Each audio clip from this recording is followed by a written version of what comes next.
या फिर बड़े बड़े साइंटिस्ट बायोलॉजिस्ट यही कहते हैं कि बच्चों अगर हम दो ऑप्शंस हमारे पास हैं, अगर मान लो नेचर हमारे अपोजिट में है, नेचर हमारे लिए ठीक नहीं है, हमारे सर्वाइवल के लिए मुश्किल पैदा कर रहा है, तो बच्चों हम जो ऑर्गेनिजम्स हैं वो क्या करेंगे, इमॉर्टल होने के लिए सोचेंगे कि किसी तरीके से हम सर्वाइव कर जाएं, बस हम अपने सर्वाइवल के बारे में सोचें। लेकिन जब बच्चों हमारे पास नेचर एनवायरनमेंट फेवरेबल हो जाता है, बच्चों कंडीशंस अच्छे हो जाते हैं, तो हम सर्वाइवल के बारे में नहीं सोचते हैं, क्योंकि हम लोग तो इजीली सर्वाइव कर सकते हैं। हमारा जो अगला स्टेज हो जाता है वो हो जाता है रिप्रोड्यूस करने का। हम अपने जैसे और ऑर्गेनिज्म को रिप्रोड्यूस करना चाहते हैं। Once again I am repeating, फिर से मैं रिपीट कर दूं कि बच्चों अगर हमारे पास अगर इन्वायरमेंट अच्छा से हमको सपोर्ट नहीं कर रहा है यहाँ पे सरवाइव करने के लिए, तो हम लोग क्या करते हैं बच्चों कि हम लोग किसी ना किसी तरीके से सर्वाइवल के बारे में सोचते हैं कि हम यहाँ पे सरवाइव कैसे करें, जिंदा कैसे रहें, बस हमारा कंसंट्रेशन सिर्फ और सिर्फ यही जाता है। लेकिन जब हम लोग इंडिपेंडेंट हो जाते हैं और एनवायरनमेंट हमको सपोर्ट करता है, हमारे लाइफ को आराम से चलने देता है, एनवायरनमेंट सपोर्टिव हो जाता है, तो हम लोग क्या सोचते हैं, हम अपने जैसे और ऑर्गेनिजम्स को रिप्रोड्यूस करने के बारे में सोचते हैं। तो रिप्रोडक्शन के बारे में इसीलिए पढ़ना जरूरी है।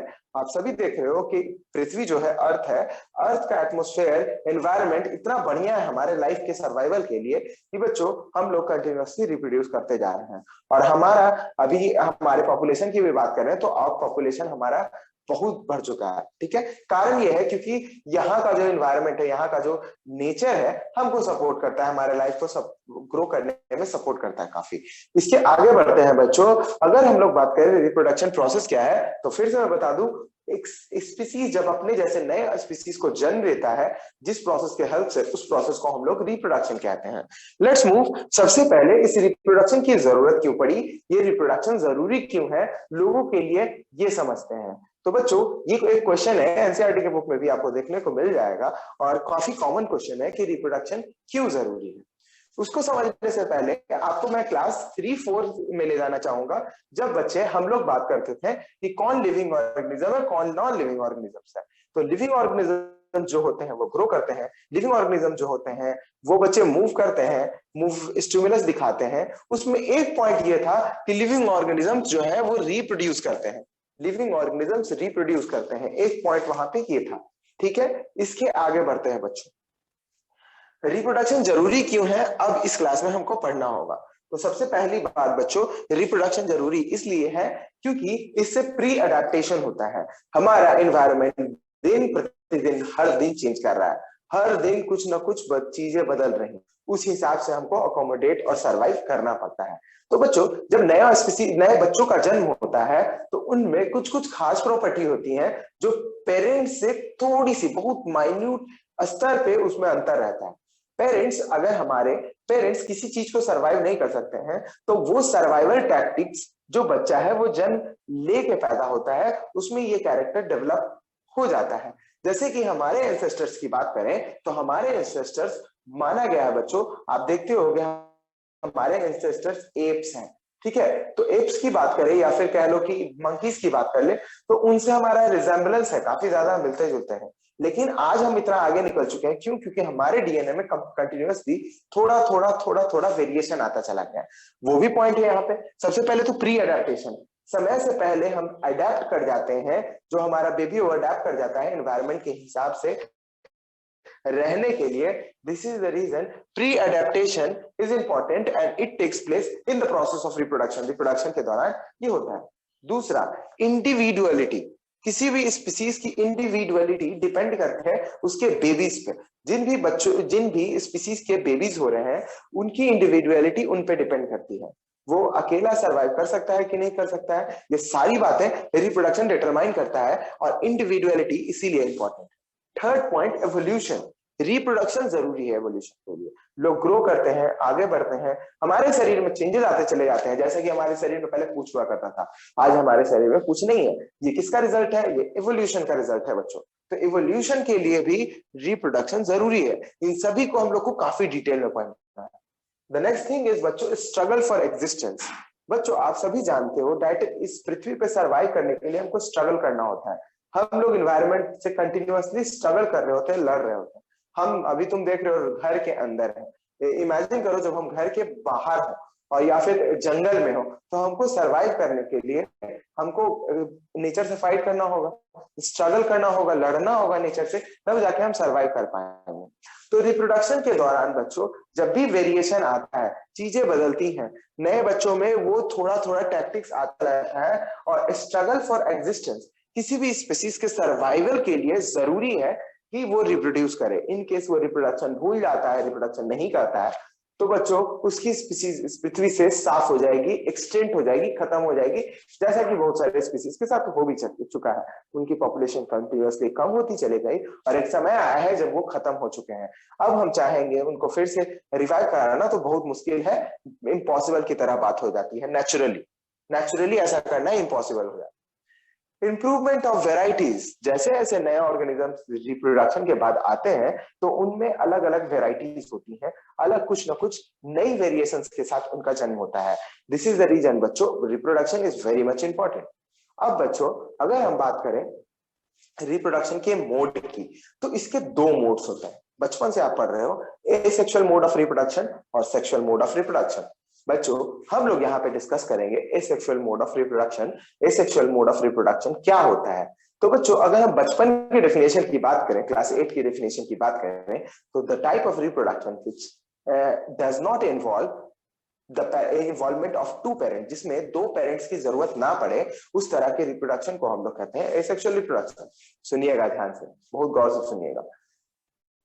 10th का डेफिनेशन ये हो जाता है that asexual reproduction is a type of reproduction in which there is no involvement of gametes. Gamete के फ्यूजन का कोई इन्वॉल्वमेंट नहीं होता, या फिर गेमेट का कोई इन्वॉल्वमेंट नहीं होता है। जिस तरह के रिप्रोडक्शन में, जिस मोड ऑफ रिप्रोडक्शन में, उस मोड ऑफ रिप्रोडक्शन को हम लोग कहते हैं क्या? asexual mode of reproduction. Once again I am repeating, उस तरह के मोड ऑफ रिप्रोडक्शन जिसमें गेमेट्स का इन्वॉल्वमेंट ना हो। अब सवाल यह है कि गेमेट्स क्या है? गेमेट्स तो हम भूल चुके हैं, क्लास 8 में हम लोग पढ़े थे। तो गेमेट्स जानने के लिए हमको जानना होगा मेल गोनैड्स और female gonads. Male reproductive organ को हम लोग कहते हैं मेल गोनैड्स, जो कि रिलीज करता है मेल गैमेट, और उस मेल गैमेट का नाम है स्पर्म।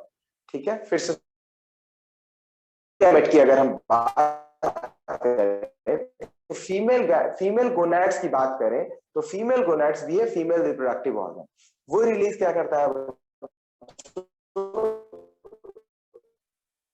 ओवेरीज रिलीज करते हैं ओवा या फिर एग, जिसको ठीक है, मेल एंड फीमेल गैमेट, जिसमें मेल और फीमेल गैमेट का फ्यूजन ना हो। सिंगल पेरेंट ही अपने बेबी को जन्म देने के लिए कैपेबल है, उस तरह के मोड ऑफ रिप्रोडक्शन को हम लोग कहते हैं एसेक्सुअल मोड ऑफ रिप्रोडक्शन। बच्चों चलिए जानते हैं कि कितने टाइप ऑफ एसेक्सुअल रिप्रोडक्शन के बारे में हम लोग को पढ़ना है। तो बच्चों हम लोगों को 6 टाइप्स ऑफ एसेक्सुअल रिप्रोडक्शन पढ़ना है। ठीक है, अलग अलग, देखो रिप्रोडक्शन के 2 टाइप्स हो गए, और उन 2 टाइप्स में पहला जो टाइप है एसेक्सुअल रिप्रोडक्शन, उसके बच्चों खुद 6 टाइप्स हो जाते हैं। चलिए जानते हैं वन बाय वन। सबसे पहले हो जाता है बच्चों फिजन। फिजन के बाद हो जाता है बच्चों स्पोर फॉर्मेशन। स्पोर फॉर्मेशन के बाद हो जाता है फ्रैगमेंटेशन। फ्रैगमेंटेशन के बाद हो जाता है रीजनरेशन। रीजनरेशन के बाद हो जाता है बच्चों बर्डिंग, और बर्डिंग के बाद लास्ट हो जाता है बच्चों वेजिटेटिव प्रोपेगेशन। ठीक है, अब बच्चे जैसा कि मैंने बताया रिप्रोडक्शन के 2 टाइप्स, और उन 2 टाइप्स में पहला जो टाइप है एसेक्सुअल रिप्रोडक्शन, एसेक्सुअल रिप्रोडक्शन के 6 टाइप्स हो जाते हैं। अगर हम बात करें पहले टाइप की, दैट इज फिजन, मैंने नाम लिया फिजन। फिजन बच्चों 2 तरह के हो जाते हैं, एक हो जाता है मल्टीपल फिजन और एक हो जाता है बाइनरी फिजन। बाइनरी फिजन क्या होता है? नाम से ही पता चल रहा है, बाइनरी शब्द। बाइनरी शब्द मतलब 0 और 1, याद आ रहा है तुमको, कंप्यूटर में आपने पढ़ा होगा बाइनरी डिजिट्स, ठीक है ना, 0 और 1 को बाइनरी डिजिट कहते हैं। तो इसमें 2 डिजिट्स इन्वॉल्व है, 0 और 1। उसी तरीके से बाइनरी फिजन की बात करें तो उसमें एक ऑर्गेनिज्म 2 ऑर्गेनिज्म में टूट जाता है, और वो 2 ऑर्गेनिज्म नए नए ऑर्गेनिजम्स बन जाते हैं। उस तरह के एसेक्सुअल मोड ऑफ रिप्रोडक्शन को हम लोग कहते हैं बाइनरी फिजन। फिजन मतलब क्या हुआ? एक से अधिक में टूटना और एक नए ऑर्गेनिजम्स का जन्म होना। तो इसका एग्जाम्पल हो जाता है बच्चों, कौन बाइनरी फिजन करता है, आपको याद होगा छोटे क्लासेस में भी इसको पढ़ना था। अमीबा एसेक्सुअल रिप्रोडक्शन करते हैं और इसमें बाइनरी फिजन होता है, ठीक है। और क्या एग्जांपल्स हो जाएंगे सर? तो लेस्मेनिया इज आल्सो एन एग्जांपल जो बच्चे बाइनरी फिजन में पार्टिसिपेट करते हैं। प्रेमिसियम, या फिर बच्चों अगर हम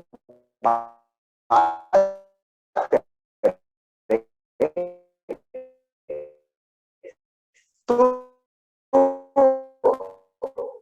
ये तीन ऑर्गेनिजम्स तो पहले तो एसेक्सुअल रिप्रोडक्शन कर रहे हैं, और एसेक्सुअल रिप्रोडक्शन में कौन सा mode of reproduction? Asexual mode. अब फिजन में कौन सा? तो बच्चों बाइनरी फिजन। चलिए बच्चों इसको थोड़ा टेबल से समझा जाए कि अगर हम टेबल बनाते हैं तो किन किन तरह के टाइप्स के रिप्रोडक्शन हो जाते हैं। Let us discuss. Let me erase what is written in the on the board. Take a screenshot.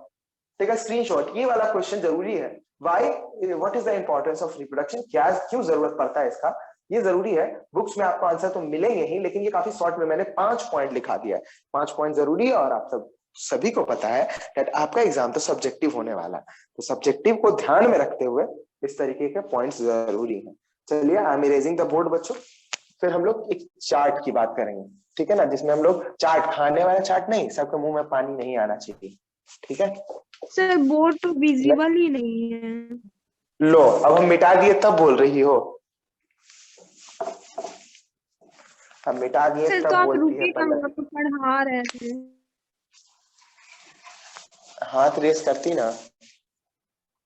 चलो कोई बात नहीं। किसी ने स्क्रीनशॉट लिया? किसी ने नहीं लिया ना?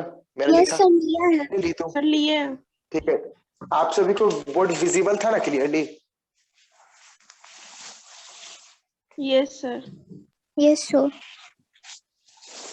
चलिए बच्चे, रिप्रोडक्शन बहुत ज्यादा जरूरी चैप्टर है, बहुत ज्यादा इंपॉर्टेंट जरूरी चैप्टर है। काफी डिटेल में क्वेश्चन पूछा जाता है इससे। अगर आप पिछले साल के सैंपल पेपर अगर उठा के देखोगे तो आपको पता चलेगा कि बहुत डिटेल में क्वेश्चन पूछता है इससे। चलिए रिप्रोडक्शन की हम लोगों ने बात की। आज पहला क्लास है तो थोड़ा स्लो ही लेके चलेंगे। रिप्रोडक्शन की अगर हम बात करें तो इसको हम लोग 2 पार्ट्स में डिवाइड कर सकते हैं। पहला हो जाता है एसेक्सुअल, दूसरा हो जाता है सेक्सुअल। एसेक्सुअल की बात करें बच्चों तो एसेक्सुअल के टोटल 6 टाइप्स हो जाते हैं। बात करते हैं तो ये हो जाता है फिजन। फिजन के बाद बर्डिंग लिखता है, और सब जो भी मैं लिख रहा हूं 6 का 6, इसका एग्जाम्पल्स आपको आना चाहिए, एकदम जरूरी है एग्जाम्पल। बर्डिंग, बोर्ड विजिबल है। Spore formation, spore formation, regeneration,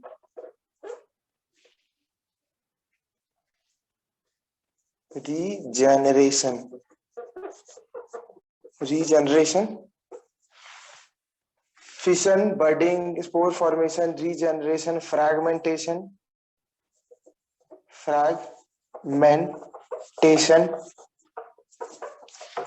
last हो जाता है वेजिटेटिव प्रोपागेशन। आई होप ये सब आप लोगों ने पढ़ रखा होगा एग्जाम्पल सहित। फिजन को अगर हम लोग कैटेगराइज करें तो फिजन को हम लोग 2 पार्ट्स में बांट सकते हैं। एक होता है बाइनरी फिजन, और एक होता है मल्टीपल। सुनते रहिएगा बच्चों। I think board visible. Pallavi, is the board visible to you? No sir.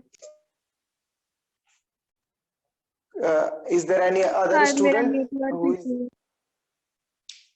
कोई बात नहीं, आवाज आ रही है क्लियर? सुनते रहना, सुनना है गौर से बस। सर हमको भी बोर्ड विजिबल नहीं है।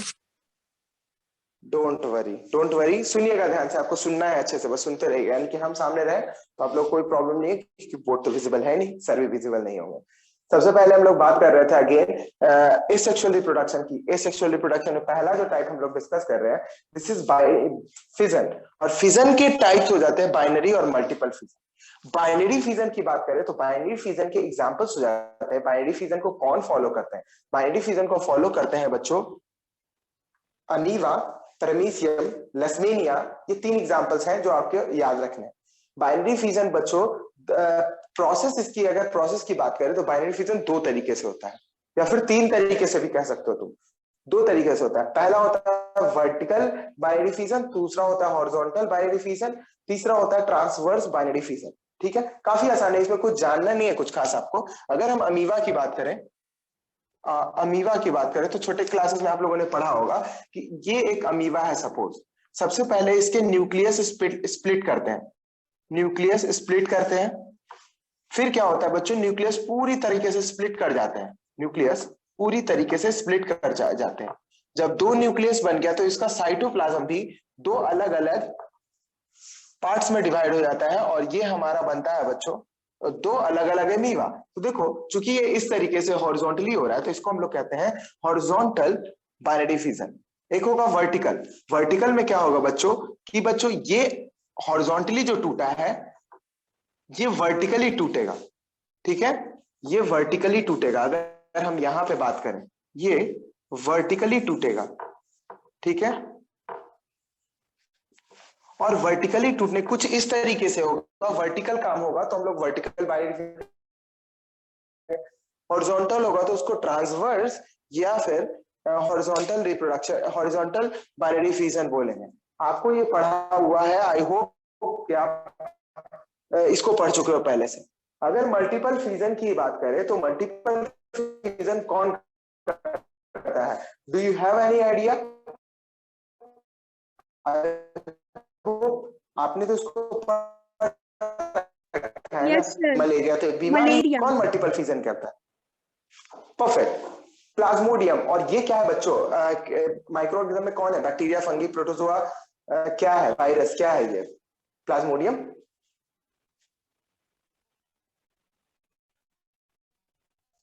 किसी को नहीं पता?